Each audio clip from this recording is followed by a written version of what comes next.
Assalamualaikum warahmatullahi wabarakatuh. Salam sejahtera untuk kita semua. Perkenalkan, nama saya Turiani SSTMKes dengan NIDN 0219049003 dan NUPTK 751768669230312. Saya merupakan dosen di Akademi Kebidanan Ranggasada Prabu Muli. Pada kesempatan ini, saya akan menjelaskan unjuk kerja saya dalam bidang pengajaran, khususnya pada mata kuliah Asuhan Kebidanan Persalinan dan Bayi Baru Lahir yang memiliki bobot 5 SKS yang terdiri dari 3 SKS teori dan 2 SKS praktek yang diberikan pada mahasiswa semester 3. Tujuan pembelajaran pada mata kuliah ini adalah mahasiswa mampu menjelaskan faktor-faktor yang mempengaruhi persalinan, kebutuhan dasar pada proses persalinan, perubahan fisiologi dan psikologi dalam persalinan. Kemudian, mahasiswa mampu memahami asuhan kebidanan pada kelas 1-4 dan tujuan pemberian asuhan kebidanan, pendokumentasian, serta keselamatan pasien. Mata kuliah ini merupakan mata kuliah keahlian yang membekali mahasiswa dengan pengetahuan, keterampilan, dan sikap profesional dalam memberikan asuhan kebidanan yang komprehensif dan berkesinambungan kepada ibu bersalin dan bayi baru lahir berdasarkan evidence base. Dengan pokok bahasan, konsep fisiologi persalinan, mekanisme persalinan normal, pemantauan kemajuan persalinan, hingga tindakan kedarurat-daruratan serta pendokumentasian asuhan kebidanan sesuai standar profesi dan prinsip keselamatan pasien. Dalam proses pembelajaran, saya selalu menerapkan student-centered learning yang berpusat pada mahasiswa melalui kombinasi metode ceramah interaktif, diskusi, studi kasus, demonstrasi, simulasi, dan refleksi, sehingga mahasiswa mampu mengintegrasikan pengetahuan, keterampilan klinis, komunikasi, etika profesi, dan pengambilan keputusan dalam praktik kebidanan. Saya menggunakan platform seperti GPOM untuk diskusi dan memberikan ruang tanya jawab di setiap akhir sesi perkuliahan, sehingga pelajaran tidak hanya berfokus pada penguasaan konsep, tetapi juga pada kemampuan berpikir kritis dan penerapan dalam praktik klinik. Untuk mengukur capaian mahasiswa, saya menyusun instrumen penilaian yang transparan. Komponen penilaian meliputi kehadiran 10%, tugas 25%, ujian tengah semester 30%, dan ujian akhir semester 35%. Baiklah, berikut ini adalah cuplikan praktek mengajar pada salah satu pertemuan di mata kuliah Asuhan Kebidanan Persalinan dan Bayi Baru Lahir. Oke, Assalamualaikum warahmatullahi wabarakatuh. Waalaikumsalam warahmatullahi wabarakatuh. Apa kabar semuanya? Alhamdulillah, luar biasa. Allahu Akbar. Alhamdulillah, sehat semua ya. Oke, sudah siap untuk mengikuti pelajaran hari ini? Mampu siap. Hadir semua? Mampu hadir. Oke, kembali Ibu ingatkan membantu motivasi teman-teman semua. Ibu akan menanyakan sesuatu. Sebagai calon bidan profesional, apa sih komitmen kalian untuk dunia ini? Tangan kami, hati lurus, ibu dan bayi sehat. Ingat komitmen sejak awal ya. Oke, untuk materi kita pada hari ini kita akan mempelajari tentang persiapan persalinan. Ya, sebelumnya kita sudah belajar di minggu lalu tentang penanganan rasa nyeri. Ya. Kemudian ini referensi yang digunakan, teman-teman bisa menggunakan referensi ini sebagai referensi pembelajaran. Bisa juga menambahkannya dengan referensi-referensi lain yang pastinya yang relevan ya. Kemudian tujuan pembelajaran kita hari ini, setelah teman-teman mengikuti perkuliahan pada hari ini, Ibu harapkan teman-teman bisa memahami pentingnya persiapan persalinan. Kemudian bisa menyusun plan atau rencana persalinan. Yang ketiga, menyiapkan perlengkapan persalinan. Ya. Kemudian mengetahui kebutuhan fisik dan nutrisi ibu dalam proses persalinan dan mempersiapkan kondisi mental dan emosional. Yang terakhir apa? Memahami persiapan administrasi dan finansial. Oke. Nah, sebelum kita lanjut ke materi berikutnya, ada yang masih ingat apa nyeri.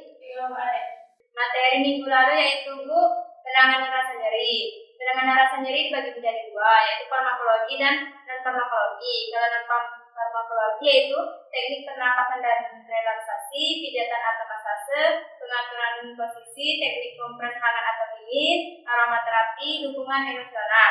Kalau farmakologi yaitu epidural, analgesik narkotika, dan nitrous oxide.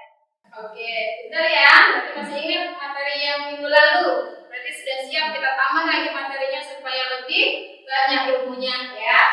Kita lihat. Nah, ini yang kita bahas minggu lalu. Jangan dilupakan. Apa prinsip kita belajar?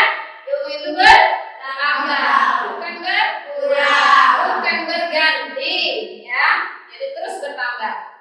Nah, kemudian ini betapa pentingnya persiapan persalinan. Ibu ajak teman-teman untuk berilustrasi. Coba teman-teman bayangkan ada ibu dengan usia kehamilan 38 minggu.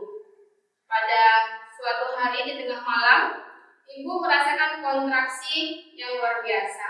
Kemudian keluar tanda persalinan seperti keluarnya cairan bercampur dan kemudian ada keluar air-air tanpa dirasakan ibu seperti buang air kecil. Ternyata ibu sendirian di rumah, pendamping persalinan belum ada, ya, kendaraan untuk ke layanan kesehatan belum ada, dana yang dibutuhkan untuk persalinan belum ada, kemudian tas yang akan dibawa ke rumah sakit itu juga belum siap. Coba bayangkan teman-teman, apa yang akan terjadi? Masalah apa yang bisa terjadi pada ibu ini?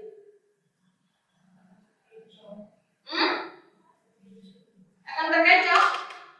Oke, akan terkecoh. Nah ya, maksudnya terkecoh itu mungkin lebih ke hektik ya. Lebih cemas. Pas persalinan belum siap, dana belum ada, suami atau keluarga yang mendampingi belum ada ya. Berarti ibu akan mengalami berbagai masalah yang dihadapi. Ya, belum cemas di proses persalinan, malah sudah cemas di proses yang belum siap tadi. Oke? Jadi penting atau tidak proses persiapan persalinan? Penting. Karena ini tadi 4 ayat yang ingin menjawab betapa pentingnya persiapan persalinan. Yang pertama itu meningkatkan keselamatan ibu dan bayi. Kalau ibunya siap, semua persiapan siap, keluarga siap, itu pasti bisa mencapai kelahiran yang aman dan selamat. Ya. Kemudian mengurangi kecemasan menjelang persalinan. Jika ibunya sudah benar-benar matang persiapannya, maka akan mengurangi rasa cemas pada ibu dan keluarga. Ya. Kemudian nomor 3, mempercepat penanganan saat terjadi kondisi darurat. Tadi seperti yang kita ilustrasikan tadi, karena sudah keluar air-air, ternyata kendaraan tidak ada. Terhambat tidak untuk ditangani? Terhambat ya. Jadi kalau sudah siap semuanya tadi, ibu akan bisa langsung dibawa ke fasilitas kesehatan sehingga jika terjadi sesuatu yang tidak diinginkan bisa tepat teratasi ya. Kemudian membantu keluarga lebih siap mendukung ibu. Nah, kalau ibunya sudah siap, barang-barang sudah siap, semuanya sudah siap, keluarganya juga bisa siap mendukung ya. Karena itu tadi keluarga mendukung, bukan hanya dia sebagai pelaku ya. Oke, kemudian apa saja yang harus disiapkan pada persiapan persalinan? Yang pertama persiapan fisik dan nutrisi ibu, kedua persiapan medis, bahan atau rencana persalinan, kemudian persiapan mental dan emosional, yang ketiga logistik atau juga hospital bag, ya tas persalinan tadi. Kemudian adanya administrasi dan finansial. Oke, kita bahas satu-satu ya. Nah, persiapan fisik. Pastikan ibu sudah melakukan ANC minimal berapa kali? 6 kali. 6 kali. Untuk yang terbaru berapa? 8 kali. Selama kehamilan. Ya, selama kehamilan termasuk untuk cek ke dokter. Ya. Kemudian istirahat yang cukup. Nah, pada saat persalinan nanti, ibu akan membutuhkan tenaga yang ekstra untuk melakukan persalinan. Jadi ibu harus benar-benar siap secara fisik. Nah, jadi dia harus istirahat yang cukup. Jangan sampai pada saat mau mengedan ibunya lelah, ya, ibunya lemas. Nah, itu yang harus diperhatikan oleh ibu bidan. Bagaimana cara edukasi ibu hamil dan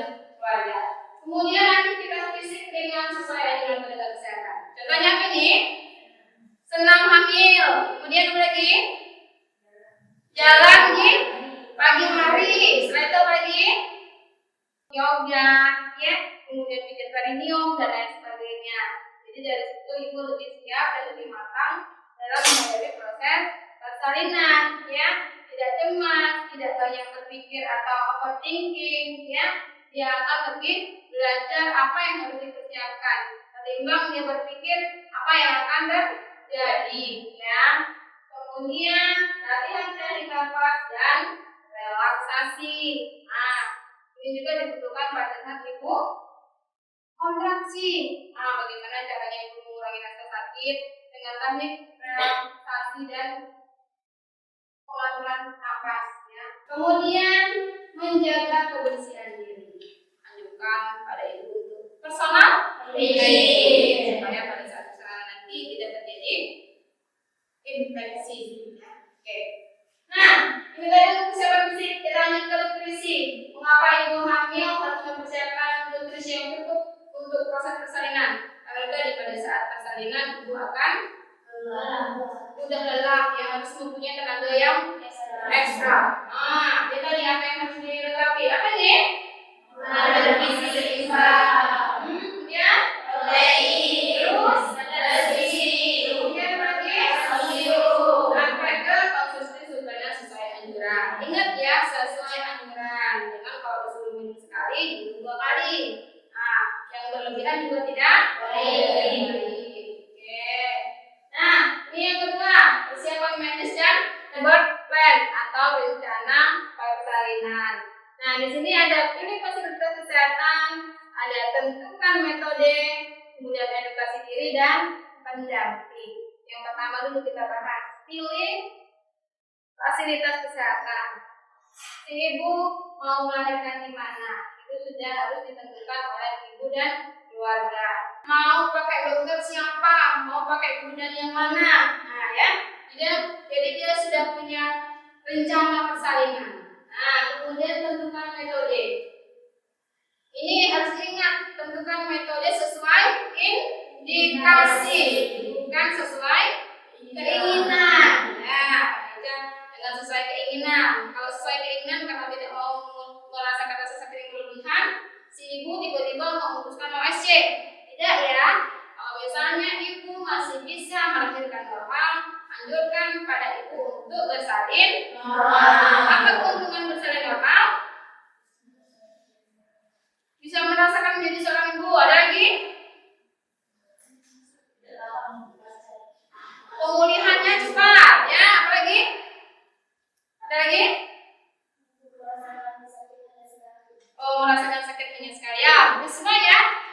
Pemulihannya cepat, merasakan proses menjadi seorang ibu, kemudian merasakan sakit yang sekali tadi, ya. Dia juga akan lebih mudah beraktivitas. Kemudian rawat gabung ibu dan bayi atau sering dikenal dengan rooming in. Nah, anjurkan pada ibu untuk bersedia di rawat gabung atau sebagai bidan, teman-teman harus melakukan rawat gabung kepada ibu. Nah, kondisi ibu dan bayi itu bisa dirawat gabung. Jangan kalau misalnya ibunya sehat, bayinya sehat, ternyata dirawat bisa. Itu bisa mengurangi frekuensi menyusui, ya.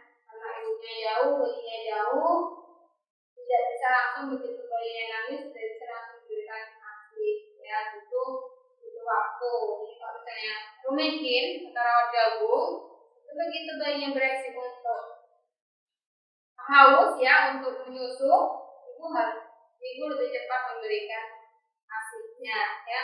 Begitu juga ibu lebih mudah beradaptasi dengan bayinya, apalagi bagi ibu yang anak pertama, ya, harus rumekin. Kemudian kasih tahu juga ke keluarga bahwa rumekin itu sangat penting untuk adaptasi, misalkan semua, ya. Kemudian frekuensi menyusui tadi.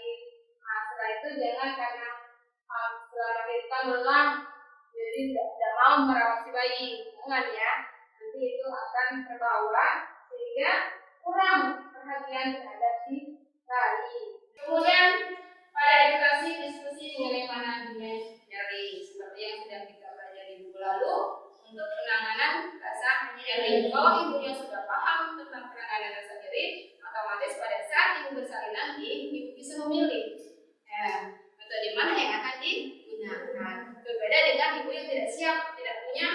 pengetahuan tentang penanganan rasa nyeri ya. Cara menerang, kemudian harus mengajarkan cara yang menerang yang benar ya. Kemudian IMD apa IMD? Ya, wajib ya IMD setelah bersalin langsung melakukan IMD. Jadi edukasi pada itu tentang manfaat IMD ya. Kemudian pendamping, menentukan pendamping persalinan. Siapa biasanya? Suami. Bersama kepada siapa? Keluarga ya. Atau orang yang dipercaya oleh si ibu. Nah, yang bisa mendampingi persalinan nanti. Kemudian donor darah. Penting? Siapa yang menjadikan pendonor pada saat ibu bersalin nanti? Harus standby ya. Jangan ibu melahirkan di Prawamuli yang mau donor masih di Jakarta. Nah, itu kan tidak mungkin. Jadi yang standby di wilayah tempat tinggal ibu. Kemudian menyiapkan rencana kehidupan bila terjadi gejala darah. Ibu bidan harus memberikan layanan kepada ibu hamil dan keluarga. Apabila terjadi hal-hal yang harus dirujuk, itu sudah bisa memilih mau dirujuk ke mana atau diarahkan sebaiknya dirujuk ke mana ya. Oke. Ini pesan dari persiapan mental dan emosional ini, ibu yang tenang cenderung lebih mampu bekerja sama atau kooperatif pada saat proses persalinan. Nah, bagaimana kooperatif itu? Tadi bisa dianjurkan untuk mengendal pada saat pembukaan sudah lengkap, ibu akan mengendal pada saat pembukaan sudah lengkap. Kalau misalnya belum lengkap, bisa jalan-jalan dulu ya, misalnya jalan melakukan pergerakan fisik. Nah, bukan jalan-jalan jauh-jauh, tapi melakukan pergerakan fisik, jalan-jalan atau baring diri ya, atau jongkok. Nah, itu tadi. Kemudian mengikuti kelas ibu hamil. Kenapa ini? Untuk persiapan fisik tadi ya, persiapan fisik, kemudian kematangan emosi dan mental ibu. Kemudian latihan tarik nafas dan relaksasi. Ini juga ya, tarik yang bisa dipilih oleh ibu pada saat ibu bersalin untuk mengurangi kecemasan ibu, untuk mengurangi ketakutan ibu ya, untuk menangani hal-hal yang tidak diinginkan. Nah, kalau ibunya sudah tahu semua ini, biasanya ibu di kooperatif pada saat bersalin nanti diinstruksikan oleh bidan, Bu, kalau sudah ada rasa ingin BAB, boleh mengendang ya. Tapi kalau belum, jangan dulu. Nah, ibu sudah paham. Tapi kalau yang belum punya pengetahuan itu, pasti ini Bu sudah mau melahirkan ini, ibu yang nggak tahu rasanya, kayak gitu kan ya. Nah, itu bedanya ibu pengetahuan dengan yang tidak. Nah, ini pesan dari persiapan mental dan emosional. Ibu yang tenang cenderung lebih mampu bekerja sama selama proses persalinan, atau bisa dikatakan tadi kooperatif, bisa bekerja sama, bisa mendengarkan instruksi dari ibu dan janinnya ya. Nah, ini yang keempat ya, logistik atau hospital bag. Nah, isinya apa ini? KTP, BPJS, kemudian untuk perlengkapan ibu apa saja? Baju menyusui, perlengkapan kipas, peralatan mandi, gurita dan kain, dan charger HP. Untuk perlengkapan bayinya? Baju bayi, koko, bedong, topi, sarung tangan, dan kaos kaki. Oke. Sampai sini ada yang ingin ditanyakan? Maaf Bu, di perlengkapan ibu itu mengapa Bu harus ada charger HP? Oh, kenapa di perlengkapan ibu harus ada charger HP? Ada yang bisa jawab? Ayo, kenapa charger HP itu penting? Maaf Bu, supaya bisa menghubungi keluarga dan pihak yang untuk mendonorkan darah. Kalau misalnya HP-nya mati, si ibu atau keluarga mau menelpon si pendonor darah, bisa nggak? Ya. Berarti charger HP itu sangat penting karena bisa menyambung komunikasi dengan siapa-siapa yang diperlukan oleh si ibu. Bisa juga untuk payment ya, mungkin bayarnya melalui banking. Nah, kalau punya mati bisa bayar. Oke. Selanjutnya administrasi dan finansial. Nah, ini semua harus disiapkan oleh ibu untuk persiapan persalinan. Jangan sampai terlewatkan. Dan terakhir, kalau misalnya sudah disiapkan semua, mari kita anjurkan ibu mengecek. Nah, kita checklist persiapannya. Apakah sudah siap semua atau belum? Ya. Kalau misalnya sudah siap semua, berarti sudah dicentang semuanya, ya.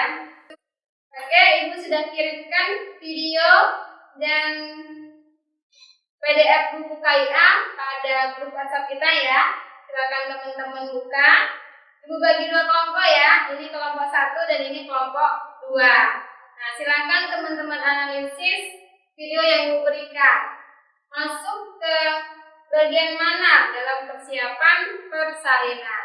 Ibu kasih waktu 3 menit untuk menganalisis. Nanti perwakilan kelompok maju ke depan untuk menyampaikan apakah video tersebut masuk dalam bidang apa di persiapan persalinan. Oke, silakan berdiskusi. Ya.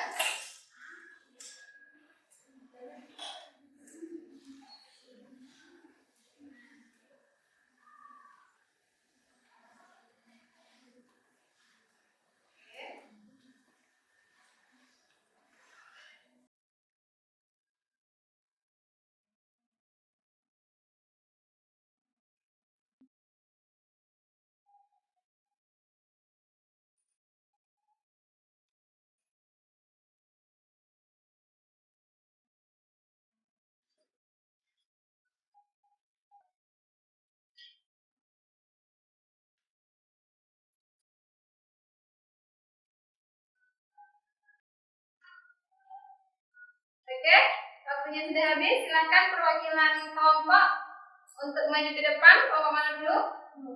Kelompok 1 dulu ya. Silakan Sarepa untuk menyampaikan hasil analisis dari videonya. Ayo, oke.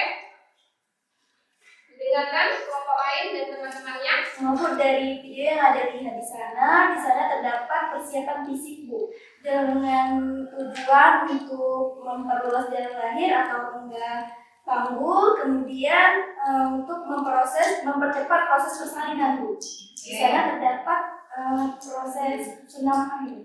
Hamil ya. Oke, dari kelompok 1 itu persiapan fisik. Bagaimana dengan kelompok 2? Apakah setuju hanya persiapan fisik? Oke, boleh. Silakan duduk. Sarepa, terima kasih. Silakan maju untuk kelompok 2. Apa hasil analisisnya? Apakah sama atau menambahkan? Nah, bisa lain atau menambahkan dari kelompok 1? Mau menambahkan. Mau menambahkan ya? Silakan. Bu, selain persiapan fisik, di sana tadi juga mencakup persiapan mental Bu. Ya. Kan tadi Ibu sudah melakukan senam hamil Bu ya. Jadi Ibu tidak terlalu cemas Bu dalam proses persalinan nanti Bu. Ya, berarti sudah lebih siap ya, lebih matang untuk melakukan proses persalinan. Oke, Cica terima kasih untuk kelompok 2. Itu dalam video itu merupakan pergerakan senam hamil di mana bisa membantu ibu untuk persiapan persalinan dalam sisi persiapan fisik dan mental serta emosional ya, karena tadi untuk persiapan fisik sudah pasti otomatis pergerakan yang dilakukan itu adalah pergerakan fisik. Nah, kemudian untuk yang mental dan emosional dikarenakan sudah matang dalam persiapan fisik, ini lebih tenang ya, lebih bisa mengurangi rasa cemas. Oke, terima kasih ya. Untuk pertanyaan yang lain ada yang ditanyakan lagi? Kemudian ibu juga sudah memberikan KIA di grup kita. Sudah dibaca? Halaman berapa tentang persiapan persalinan? Halaman 18 ya. Coba ibu lihat juga buku KIA-nya.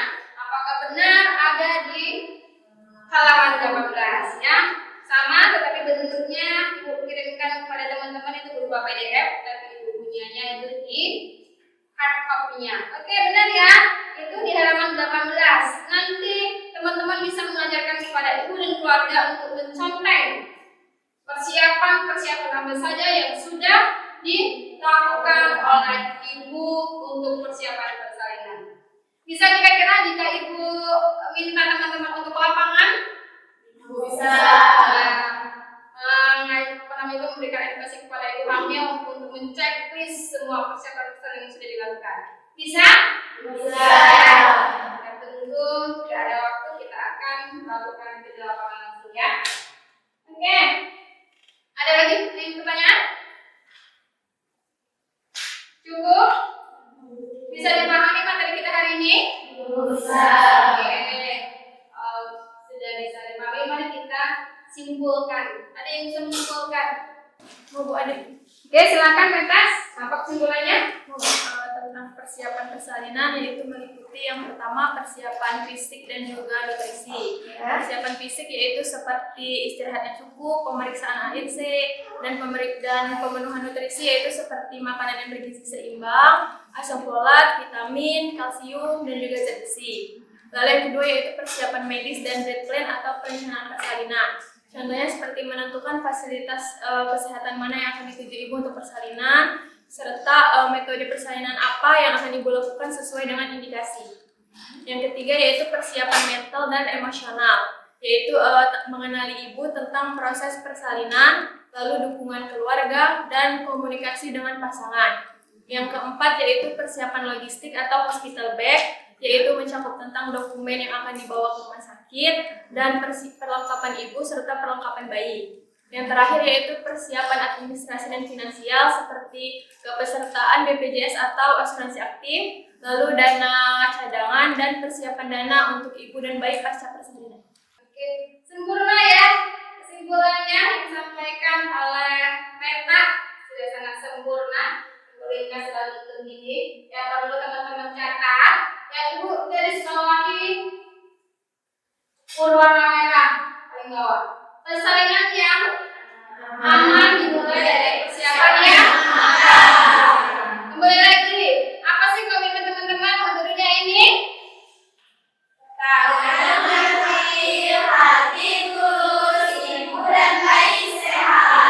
Harus dilakukan ya komitmennya ya.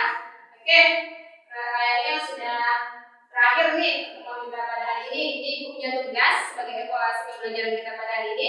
Silakan teman-teman scan barcode ini. Ibu kasih waktu pengisiannya sampai jam 12 malam ini. Jika ada yang mengisi sampai lewat dari jam 12, berarti kita bisa mengisi lagi ya. Ibu sudah kasih timer. Oke, sudah di scan? Sudah. Oke. Nah, ini materi yang akan kita pelajari minggu depan. Silahkan teman-teman pelajari di rumah. Nanti minggu depan kita akan membahas tentang pemenuhan kebutuhan fisik dan psikologis ibu dan keluarga. Jadi minggu depan saat pembelajaran kita lebih mudah berinteraksi ya. Oke, ibu akhiri pertemuan kita pada pagi hari ini. Semoga bermanfaat ilmu yang ibu berikan. Terus belajar, terus semangat. Jadilah dan sesuai dengan komitmen teman-teman tadi. Ibu akhiri, wassalamualaikum warahmatullahi wabarakatuh. Waalaikumsalam warahmatullahi wabarakatuh. Terima kasih, Bu. Demikian pernyataan diri saya dalam Tridharma Perguruan Tinggi bidang pengajaran. Semoga memenuhi unsur penilaian dalam proses sertifikasi dosen tahun 2026 ini. Saya berkomitmen untuk terus meningkatkan kualitas pembelajaran melalui metode yang interaktif, berpusat pada mahasiswa, serta memanfaatkan teknologi dan berbagai sumber belajar secara optimal. Terima kasih atas perhatian Bapak Ibu Asesor. Wassalamualaikum warahmatullahi wabarakatuh.